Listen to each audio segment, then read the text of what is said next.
digo, estudiaremos 4 razones importantes debemos de evitar para caer en las garras del enemigo. La definición de pecado es la transgresión voluntaria y consciente de la ley divina. Quiere decir que cuando alguien comete una infracción consciente y voluntariamente a la ley de Dios, a la ley moral de Dios, prácticamente está desviando sus pasos. Recuerda que la ley moral de Dios no te exige más allá de lo que tú puedes hacer. O sea, Él no te pide cosas que tú imposiblemente puedas cumplir, te pide lo que puedes cumplir. ¿Y qué te pide? Que ames, que seas justo, que tengas compasión, que tengas misericordia, que no sobrepases la línea, que no trates de ser alguien egocéntrico, o sea, buscar solamente el beneficio para tu vida, sino más bien que estés al servicio de los demás, que puedas como cristiano ser la luz de este mundo o la sal de la tierra. Cuando la sal pierde su sabor no sirve sino para ser hollada por los hombres. Cuando la luz deja de alumbrar, obviamente se vuelve el estado a tener oscuridad. Y nosotros queremos ser luz para aquella gente que necesita entender la palabra de Dios. En términos teológicos, la ley moral se le considera un acto malo o la omisión culpable de un acto que puede ser determinado voluntariamente hacerlo. Quiere decir que cuando alguien comete un pecado, no es porque lo obligan, no es porque lo impulsan, no es porque lo arrastran, no es porque lo amenazan, sino la persona lo hace voluntariamente. El hombre cuando se enoja, no es porque le dijeron enójate, sino porque las reacciones no son tolerantes ante las adversidades que tiene. Cuando el hombre habla más de la cuenta, no es porque le digan habla más de la cuenta, sino más bien porque de la abundancia del corazón habla la boca, y el corazón se siente completamente fustigado a no soportar toda la carga que trae en él, y entonces empieza a vertir palabras que pueden dañar a una tercera persona. Entonces eso significa errar al blanco. Cuando alguien agarra una lanza o agarra una flecha y un arco y tira contra ella, pues va a buscar encontrar el centro donde está la diana, le llaman, o el punto original a donde está el centro de todo lo que es el punto de origen. Así que cuando alguien tira y tira hacia otro lado, se dice erró al blanco, se fue por otro lado, llegó a un momento equivocado. Entonces la escritura nos enseña que hay puntos importantes para comprender. Por ejemplo, Juan en el capítulo 8, versículo 34, Jesús respondió: de cierto os digo que todo aquel que hace pecado, esclavo es del pecado. O sea, quiere decir que la persona se esclaviza cuando realiza ese acto, cuando voluntariamente lo quiere hacer. Ahora, los pecados tienen nombre.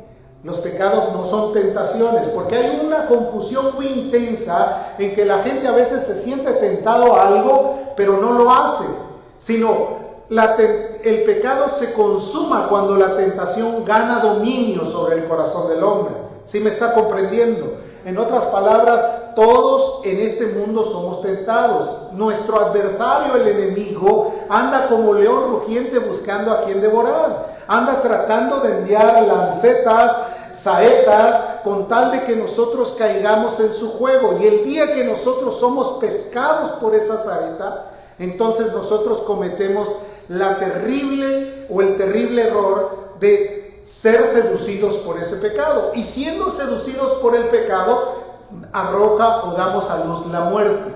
Quiere decir que nosotros podemos sentir la tentación, pero podemos tener también la autoridad de decir no y de renunciar a todas esas tentaciones. ¿Recuerdas? En la Biblia se escriben muchas historias. El caso muy importante cuando José fue tentado por una mujer que quiso llegar hasta donde se encontraba y lo quiso despojar de su ropa para agarrarlo y tomar dominio de él. Y José salió corriendo antes de caer en la tentación. Hay algunos que se sienten tentados y piensan que tienen buena suerte.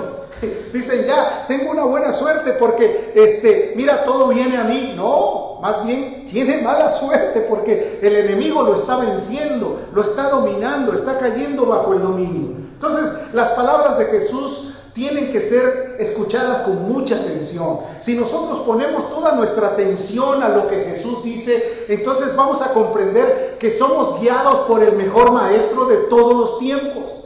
Hay buenos maestros, hay buenos teólogos, hay buenos predicadores, hay buenos comunicadores, hay buenas personas que se estudian y que son eruditos en enseñar, pero no hay nadie mejor que Jesús para enseñarnos a nosotros, porque Él es el camino, la verdad y la vida, y nadie llega al Padre si no es a través de Él. Entonces, si comprendemos que Jesús es la persona autorizada para enseñarnos, ¿por qué no venir a su palabra y comprender lo que Él quiere enseñarnos? Jesús dijo, de cierto, lo volvió a afirmar como diciendo, es verdad, te lo aseguro que es verdad. De cierto os digo que todo aquel que hace, quiere decir que es muy fácil hacer el pecado, es muy fácil mentir, es muy fácil hablar del prójimo, es muy fácil tomar lo que no es suyo, es muy fácil envalentonarse con la gente, es muy fácil mentir, es muy fácil pelear. Por eso dice, el que hace esclavo es del pecado. Entonces, nosotros debemos de estar conscientes que si Él enseña, nosotros debemos de poner toda la atención. En primer lugar, resumimos que el pecado es un acto de la voluntad humana. Quiere decir, es voluntario, no es a fuerza, no es que lo empujaron. No es que dijeron, ¿para qué me llevan? ¿O para qué me impulsan? ¿Ya ves cómo me tratan? Mira, no, es voluntario. Nadie es culpable sino aquel que lo realiza. ¿Está consciente con eso? Nadie. Usted no puede culpar a nadie. No puede decir, es la culpa de mis padres, es la culpa de la sociedad, es la culpa del gobierno, es la culpa de nadie. Es uno responsable 100% de sus actos. Entonces, eso nos tiene que llevar a comprender que es una realidad obedecer al mejor maestro de todos los tiempos, Jesús, el Rey de Gloria. Primera de Juan, capítulo 3, el verso 4. Ahí encontramos otro pasaje muy importante que el apóstol Juan, quien fue un discípulo, quien fue un apóstol, alguien que se recostaba en el regazo de Jesús, alguien que ponía atención, alguien que escuchó la frase de Jesús cuando le dijo, hijo, he ahí a tu madre. Ese muchacho que ahora ya es un adulto, escribe y dice lo siguiente: todo aquel que comete pecado infringe también la ley, porque dice la Escritura, pues el que peca hace infracción a la ley. Ahora, quiero decirte aquí algo muy importante, que la persona que lo hace está cometiendo una violación a la ley moral.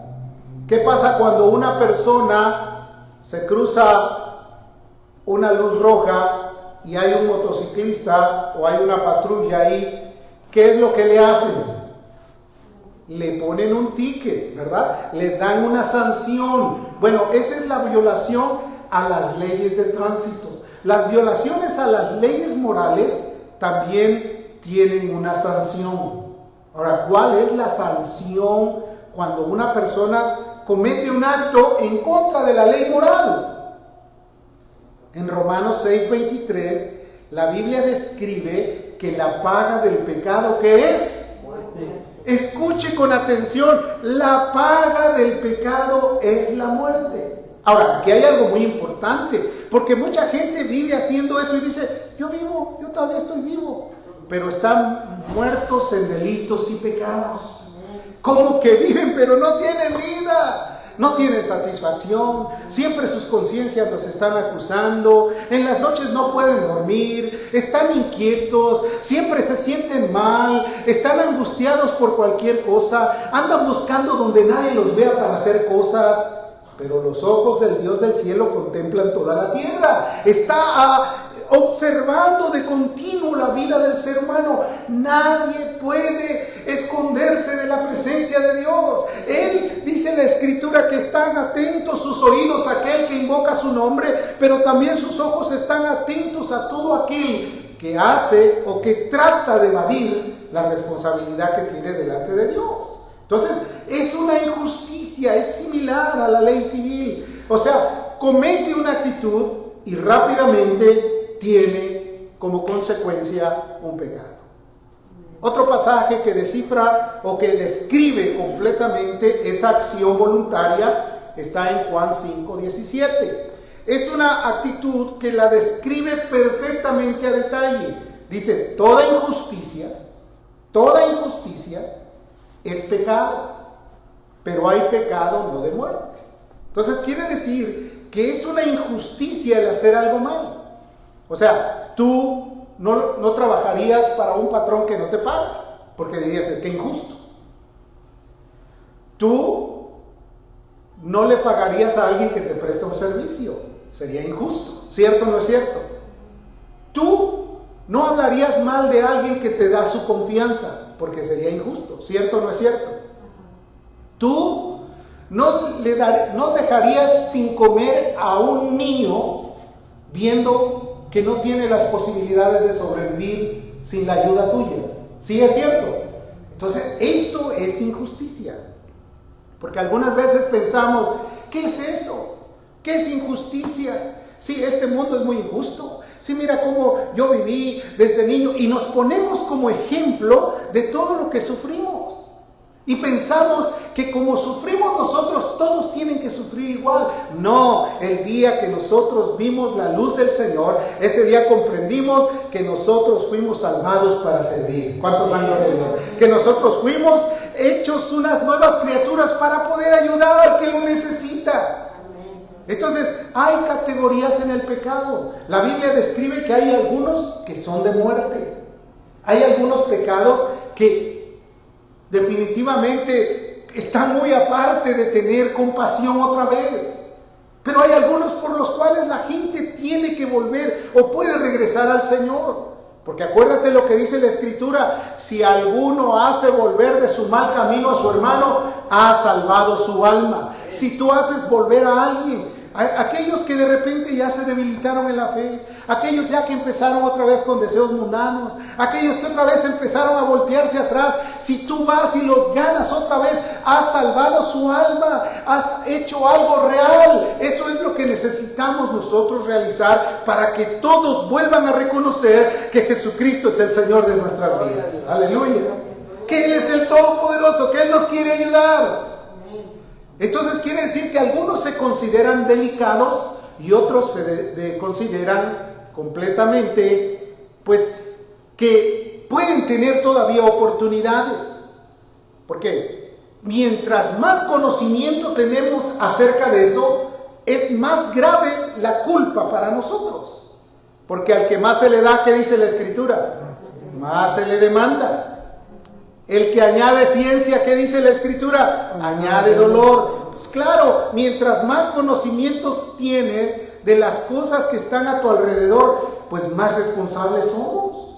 Si tú sabes que hay necesidad de hacer algo mejor y no lo haces, nosotros estamos cayendo en la trampa del enemigo que nos está seduciendo, que lo haga otro. Total, ¿y yo por qué? Entonces nos estamos comportando en una actitud egoísta o egocéntrica en la cual no estamos dispuestos a tolerar lo que escuchamos.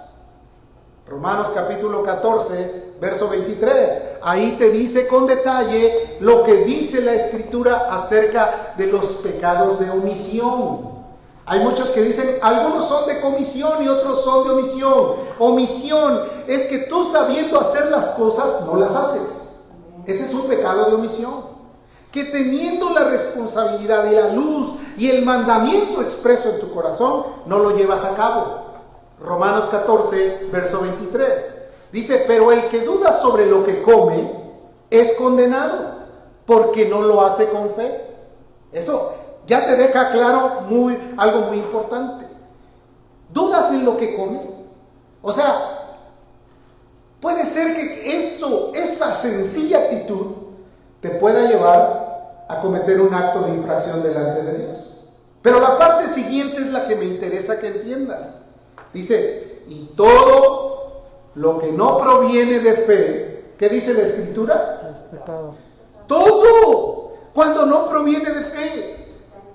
Cuando, por ejemplo, dices, tengo que ir a predicar, pero pues a ver cómo me va. Y vas, pero sin la confianza en que el que te envió fue Dios. O voy a ir al servicio. Pero a ver qué dice Dios. No, ya vas con una predisposición a no tener la seguridad y la confianza. Voy a la reunión, pero tengo mucho sueño. Bueno, me voy a dormir un ratito ahí. Pues ya estás predispuesto a hacer eso. ¿Por qué? Porque no procede de fe. Entonces se está llegando al punto de terminar a un término de incredulidad pasiva. Porque hay una incredulidad que es activa. Y esa incredulidad es la que dice, yo no creo en Dios. Y ese es activo porque lo está declarando, está diciendo que no tiene creencia alguna. Pero hay algunos que creen, pero no la practican la fe. Es diferente. Hay alguien que dice, no, yo creo en Dios, pero viven como si Dios no existiera. Porque siguen haciendo lo que les gusta y no se dan cuenta que Dios los está observando. Viven haciendo lo que más les llama la atención. Viven en sus delitos, en sus ansiedades, en sus deseos. Por eso dice la Escritura, profesan conocer a Dios, pero con sus hechos lo niegan. Eso es lo que más daña al mundo, porque cuando alguien ve el testimonio de una persona que dice conocer a Dios, pero con sus acciones está haciendo lo contrario, la gente dice, yo no puedo creer que exista Dios, y esta persona dice creer en Dios, y mira cómo se comporta. Son los que evitan que otros se puedan volver, son los que le ponen un freno y se ponen en la puerta para no dejar entrar a los que realmente quieren. La Biblia describe que la salvación está dispuesta para todos, que todo aquel que en Él cree y no se pierda, mas tenga vida eterna, que Dios vino a salvar a toda la humanidad, que Él es el que tiene el poder para rescatar al caído. Amén. Pero entonces, ¿por qué razón está sucediendo eso? Porque el hombre en sus actitudes actúa en un estado de negligencia contra Dios. ¿Cuántos saben que Dios es bueno? Amén. ¿Cuántos saben que Dios nos ama? Amén. ¿Cuántos saben que Él vino a morir por nosotros? ¿Cómo trataríamos nosotros de pagarle a Él algo que no merece? Él merece toda la gloria, toda la alabanza, toda la obediencia. Él merece toda la exaltación de nuestro corazón. Si no hay más cristianos en el mundo es porque no hay gente que actúe con fe. Porque Él quiere que nuestra vida esté impregnada de la confianza en Dios, de la seguridad de que Él es Rey, que Él es Señor, que Él nos llamó, que Él nos salvó y que nos lavó con su sangre. Entonces la paga del pecado provoca la muerte espiritual en primer lugar. Y la gente vive sin Dios y sin esperanza. Y las tinieblas han caído sobre sus vidas. Y Dios quiere iluminarnos a través de su Espíritu Santo para volverlos y traerlos a su presencia. ¿Qué es lo que hace entonces la actitud de negación a Dios? Isaías 59, el versículo 2, declara qué es lo que sucede. Dice la Biblia, pero vuestras iniquidades han hecho división entre vosotros y Dios, y vuestros pecados han hecho ocultar de vosotros su rostro para no oír. Quiere decir que el pecado es el que separa al hombre de Dios. Jesús vino a salvar lo que se había perdido. Entonces, ¿por qué razón muchos no se salvan? Porque hay una separación, hay un abismo entre Dios y ellos, y la cruz es el único puente para llegar a Él. Quiere decir reconocer que Él murió para limpiarnos de todo pecado. Pero tenemos que creerle, tenemos que reconocer que lo hizo por amor a nuestras vidas, que nos vio perdidos, que nos vio lejanos de la ciudadanía de Dios, y Él mismo nos recogió y nos transportó al reino de su amado Hijo a través de Cristo Jesús. Entonces, eso se provoca la separación delante de Dios. Hay muchos que aseguran ser cristianos, pero están separados de Dios. Hay muchos que piensan, pero pues todavía estoy aquí, tengo buenas noticias, a veces las cosas me van bien, pero ignoran que Dios hace salir el sol sobre malos y buenos. Entonces a veces se justifican, pues estoy bien, no me ha pasado nada. Y ya piensan que por eso están bajo la bendición de Dios. No, es porque Dios hace salir el sol sobre malos y buenos, que lo mismo le acontece al justo que al malo.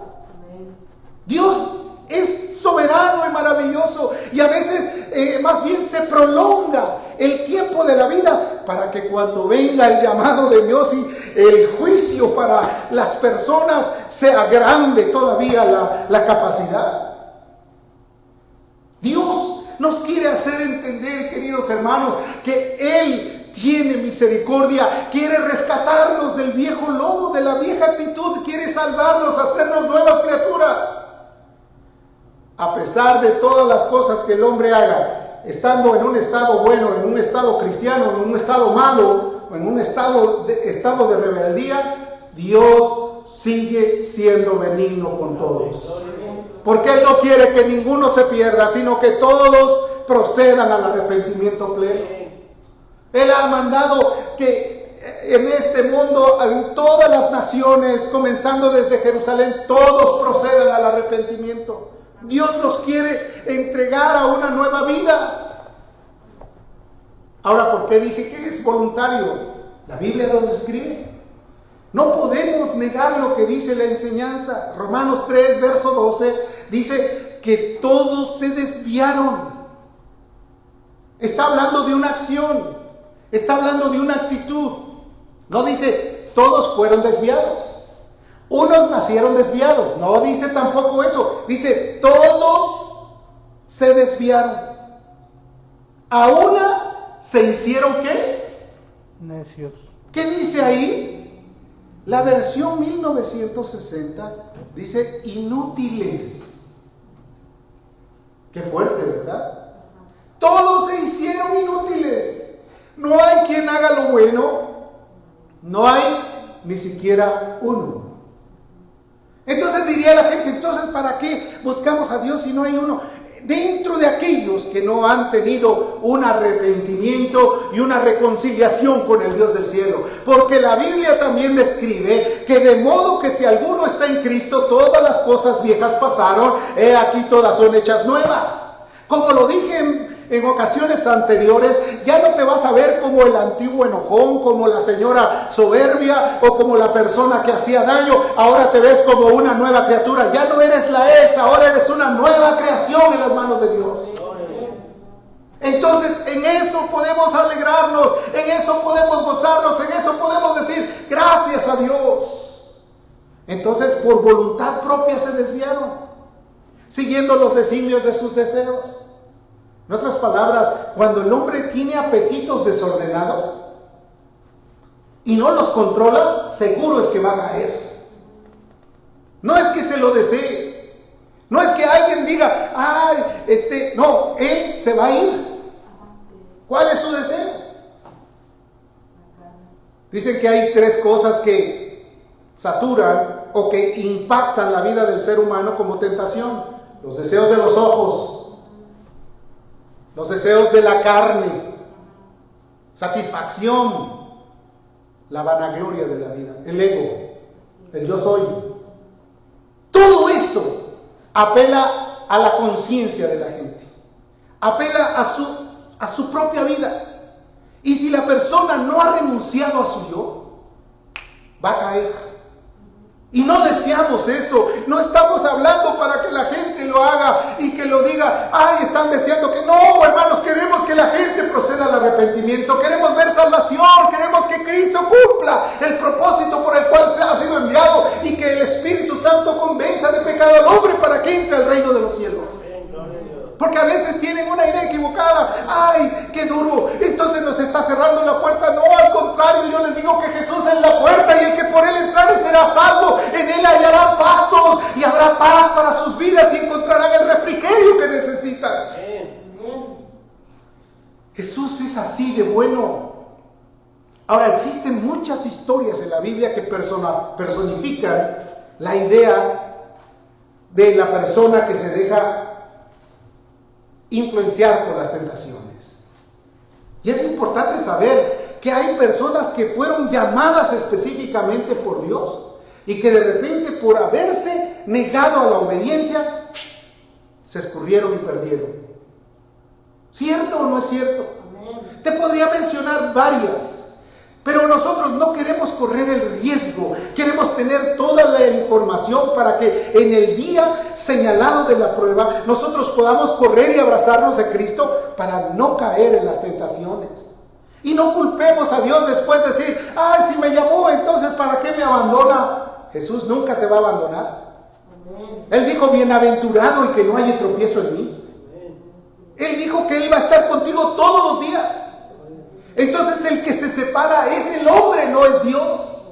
Jesús quiere abrazarte, te quiere tomar como el tesoro. Él te puso un nombre nuevo, Él quiere estar contigo en medio de las aguas, en medio del fuego, en medio de las tentaciones, en el turbión. Él quiere ayudarte.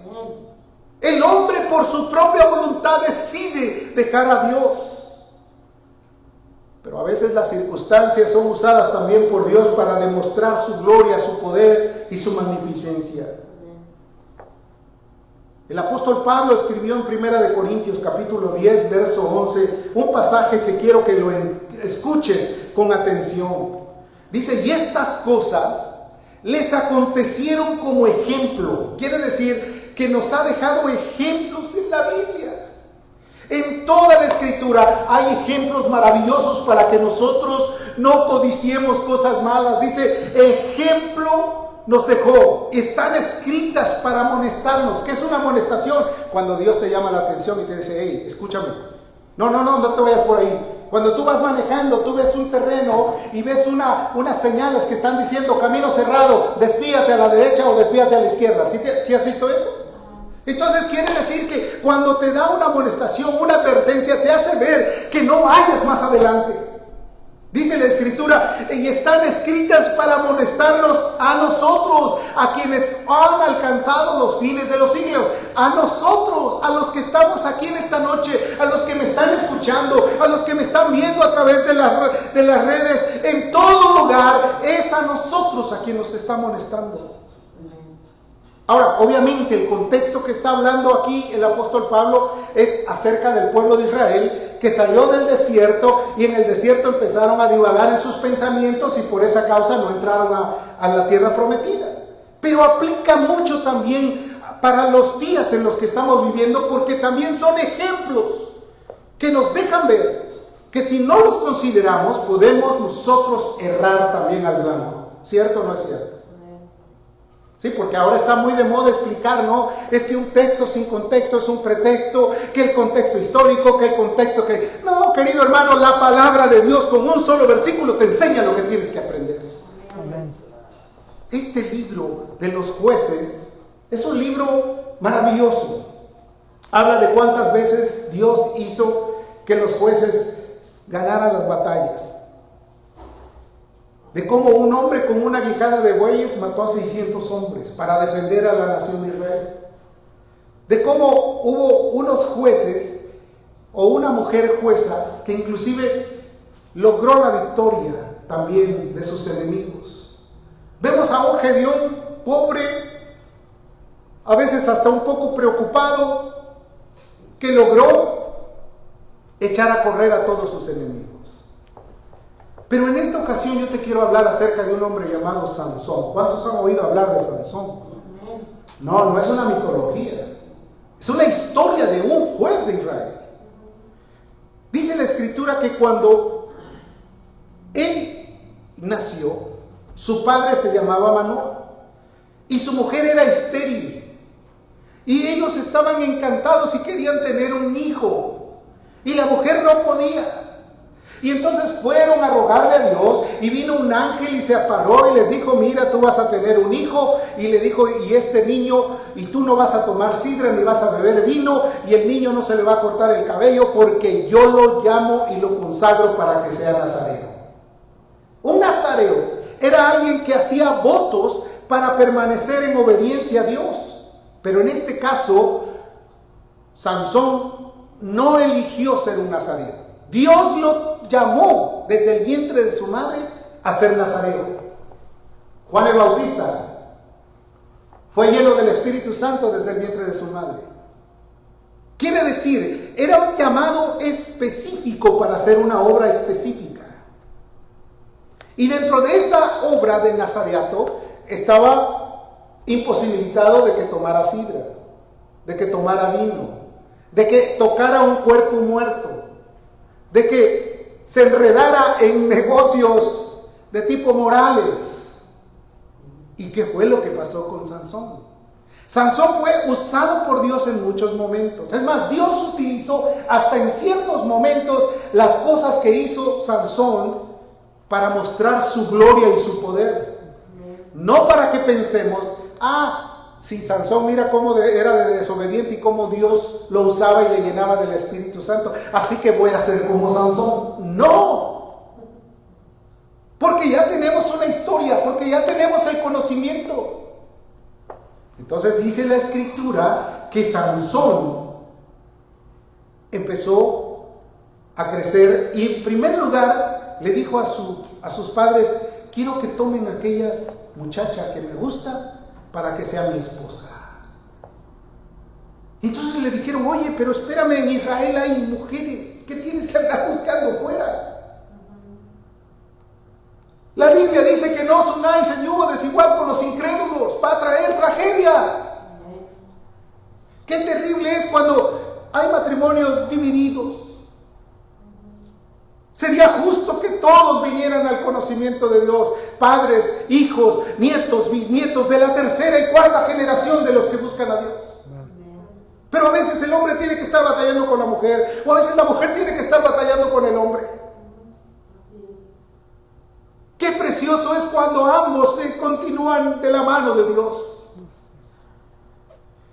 Entonces la mujer empezó a buscar ciertas debilidades en Sansón y encontró una que lo empezó con palabras suaves a dominar. Porque para esto dice la Escritura que Sansón iba caminando y salió un león a su encuentro y él lo agarró y lo destrozó como si fuera un cabrito. ¿Te puedes imaginar la fuerza que había? Era la presencia de Dios en Sansón. Entonces mató y destruyó al león y lo dejó ahí. Y después él sabía que los enemigos de él eran los filisteos. Y entonces él dijo: voy a ponerles un enigma a estos. Y sacó un enigma y dijo: del fuerte salió dulzura. Porque dice que cuando regresaba él de ver a su mujer, el león estaba ahí, el cuerpo muerto, pero había un panal de miel. Y entonces él pasó y tomó el panal de miel y lo empezó a chupar, a comer, y lo compartió con sus padres. Y era prohibido que él tocara un cuerpo muerto. Entonces les pone el enigma y la mujer le empieza a rogar y le dice: dime, ¿cuál es el enigma? Una vez le dijo: no, si ni a mis padres le digo. Y al rato lo dominó y le dijo: mira, esto. Y entonces llegaron aquellos valientes que habían puesto una apuesta: si ustedes me adivinan, les voy a dar 30 mudadas de ropa, y si ustedes no me adivinan, ustedes me las van a dar a mí. Entonces ella les comentó y le dijeron: ya sabemos, del fuerte es el león y la dulzura es la miel. Y entonces él agarró, acabó con 30 hombres, les quitó sus ropas y les dijo: aquí está la ropa. Pero se fue molesto. Después llegó otra vez a otra aldea, y en esa aldea vio a una mujer que era de la vida fácil y se llegó a ella. Y pasado el tiempo vio y conoció a otra mujer llamada Dalila. ¿Cuántos han oído la historia de Sansón y Dalila? A veces en la escuela dominical se cuentan estas historias y los niños ven la fuerza, la fortaleza de Sansón, pero nosotros adultos debemos de ver el peligro en el que podemos estar. Y entonces pasa lo mismo. Quieren agarrarlo y ella empieza a tratar de debilitarlo. Dime dónde está tu fuerza. Cuéntame dónde está tu fuerza. Otro de los mandamientos del nazareato era que no se cortara el cabello de su cabeza. Ella le insistió una vez, le insistió otra vez, le insistió otra vez y le insistió una cuarta vez. Y entonces Sansón le declaró, dijo, si me cortan la cabeza las guedejas, voy a ser como cualquier hombre. Y en cada ocasión la mujer le decía, filisteos a ti, y Sansón se levantaba como si nada le hubiera pasado y todo parecía como estopa quemada al fuego. Pero cuando ya no tenía cabellera, se quiso levantar y ya sintió que no había fuerza. La protección de Dios se había ido, había renunciado a aquella señal que había tenido de parte de Dios. Y los filisteos vinieron, lo tomaron, lo llevaron cautivo, le sacaron los ojos y lo pusieron a dar vueltas en un molino. Imagínate cuando el hombre cae en ese estado de la tentación y cae dominado por el pecado. ¿Cómo se vuelve? Ciego. ¿Cómo se vuelve? Dando vueltas como si fuera un animalito de carga. Porque le dices a la gente, deja de hacer eso. No, yo creo que no estoy haciendo nada malo. ¿Por qué te comportas así? Pues yo estoy bien, yo no creo nada, yo estoy bien, no me juzgues, no me tengas que decir esto. Y ahí los ves, dando vueltas, y salen de una para caer a otra, y salen de otra para caer a otra, y salen de otra, y ahí están dando vueltas, girando, pero revolcados por el maligno. Solo la bendición de Dios es la única que puede libertar a una persona. Y espero que esta noche la gracia de Dios venga a nuestro corazón, impacte nuestra vida y nos haga entender que solamente en Él está la vida y que Él es la luz de los hombres. Que entreguemos nuestro corazón, que le digamos, Señor, perdóname, ya no quiero más de esto, ya estoy harto. Yo solamente quiero estar enamorado de ti, vivir para ti, darte la gloria que te merece, que tú mereces, caminar de tu lado. Querido hermano, la sangre de Jesucristo, su Hijo, nos limpia de todo pecado. Cuando reconocemos que la necesidad que tenemos es la necesidad de Dios.